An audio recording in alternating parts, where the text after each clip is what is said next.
1000 वोटचे lead से आपण हे ह्या विजयामध्ये सर्वात मोठा मी या विजयामध्ये सर्वात मोठा हात मी आमचे नेतृत्व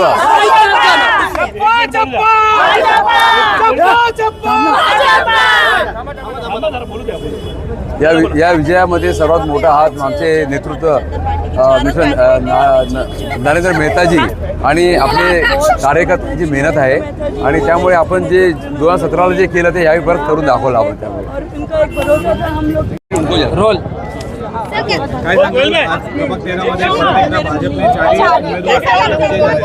याचं मुख्य कारण असं आहे की मी घोडबंदरचा रहिवासी आहे, मूळचा रहिवासी घोडबंदरचा आहे.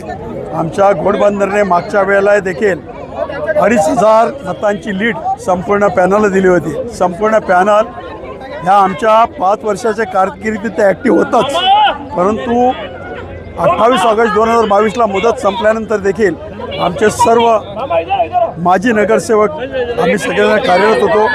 आता भारतीय जनता पार्टीच्या उमेदवारांना थोडासा बदल झाला असेल, परंतु आम्ही एक निश्चय केला होता की या भारतीय जनता पार्टीचा भाले किल्ला इथे मोठी मंत्र्यांची मोठी शक्ती काम करत होती. ज्याने आमच्यावरती टोल लादण्याचा प्रयत्न केला त्या टोलला आम्ही विरोध केला होता. जेव्हा आमच्या घोडबंदरवरती जबरदस्ती आमचे उद्योग काढून रेतीचे धंदे बंद करून चौपाटी बनवण्याचा त्याने प्रयत्न लावलेला, त्याचा देखील माझ्या घोडबंदरकडे विरोध केलेला आहे. आपल्याला सांगू इच्छितोय की आमच्या घोडबंदरकरचा एक नारा होता, एकाच लक्ष. प्रभाग क्रमांक 13 मध्ये रस्त्याचा मूलभूत प्रश्न रस्ते अजूनही त्या गावात नाही. गेल्या वेळी पण भाजपची सरकार होती, भाजपचे नगरसेवक आता परत भाजप निवडून आली, तर रस्ता नीट होईल का यावेळी तरी? हे बघा, पहिल्यांदा आम्ही रस्ता वर्सोवापासून घोडबंदर बसस्टॉपपर्यंत 40 करोड रुपयाचं टेंडर काढलं, रस्ता बनवला. 2022मध्ये आम्ही नगरसेवकपदी असताना 25 करोडचं टेंडर काढलं कॉन्क्रीटचं, रस्त्याचं काम चालू केलं. परंतु ह्या एका मंत्र्याचा या आमदाराचं प्रचंड मोठं काम त्या परिसरात चालू आहे.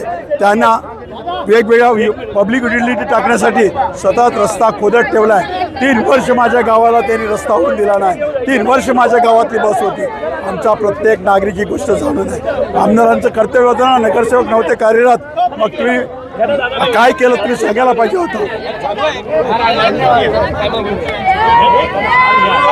हा रस्त्याचं काम चालू आहे आणि ते एप्रिल महिन्यापर्यंत पूर्ण होणार आहे.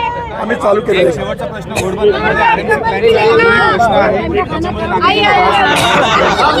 आमचा विरोध आहे त्याला, पण त्याला अभय देणारे हेच आहेत, त्यांना अभय देणारे हेच लोक आहेत.